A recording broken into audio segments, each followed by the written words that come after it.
बिस्मिल्लाहिर्रहमानिर्रहीम। दराजदार ऑफिशियल پښتو شاعرۍ د چینل ګرانو او قدرمنو ملګرو، د پښتو ادب مینو او پوهانو، زه فضل سبحان ستاسو په درانه حضور کې د مینې او احترام پیرزونې وړاندې کوم. السلام علیکم ورحمت الله وبرکاته. ګرانو ملګرو، یو شاګرد بچی رانه تپوس وکړو چې سرجي شعور څه ته وایي. ماله په اسانه ژبه کې د هغه د سوال جواب نه راتلو او نه څه داسې واضح مثال مخې ته موجود و چې په اسانه مې د هغه تسلي کړی وی. ما هغه ته ووی چې بچیه ډېر ښایسته تپوس دې وکړو، خو زما ځواب ډېر ښایسته نه دی.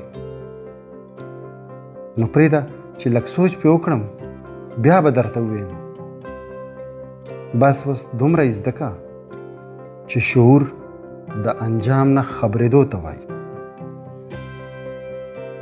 ماشوم د خپل عمر په تقاضا خاموش شو او ما سوچ وکړو چې سبقونه خو خلکو ډېر وي، خو د انجام نه څوک هم خبر نشو.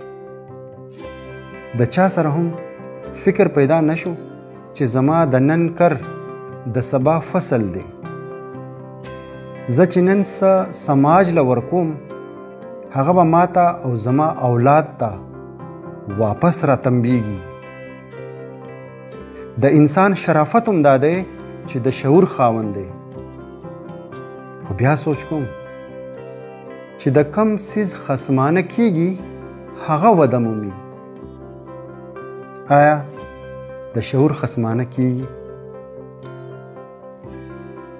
سکولونه، مکتبونه، مدرسې خو د نصاب تعلیم ورکوي، خو د شعور تربیت به څوک کوي؟ د احساس پرورش به څوک وکړي؟ د ظرف راژوندی کول د چا کار دی؟ د جذبو آبیاري به کله کیږي؟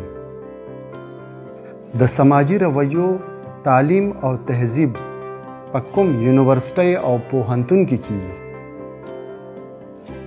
ګرانو ملګرو، که دا ټول کارونه ضروری دي، ښودل غواړي او زده کول غواړي، نو د دې استاد به څوک وي او د دې مکتب به چېرته وي؟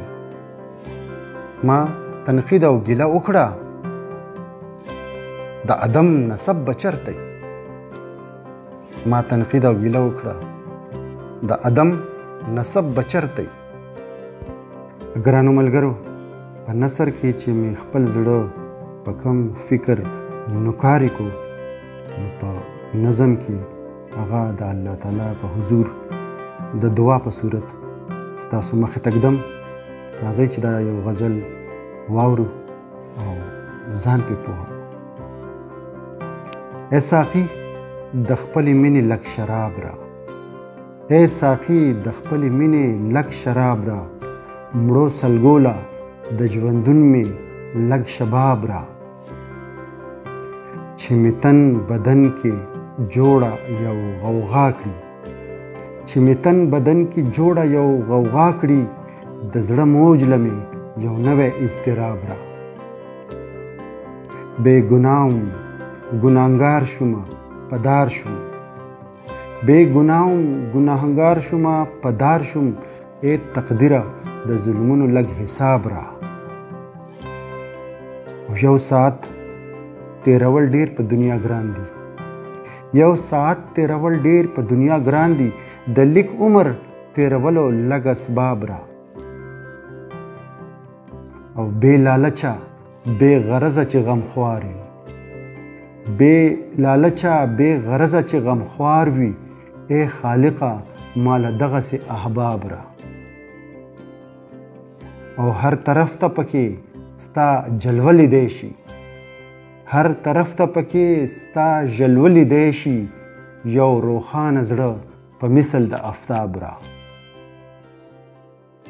او زه فضل خو څه ګمنام غوندې شاعر یم، زه فضل خو څه ګمنام غوندې شاعر یم، ای غزله ته په خپله څه خطاب را.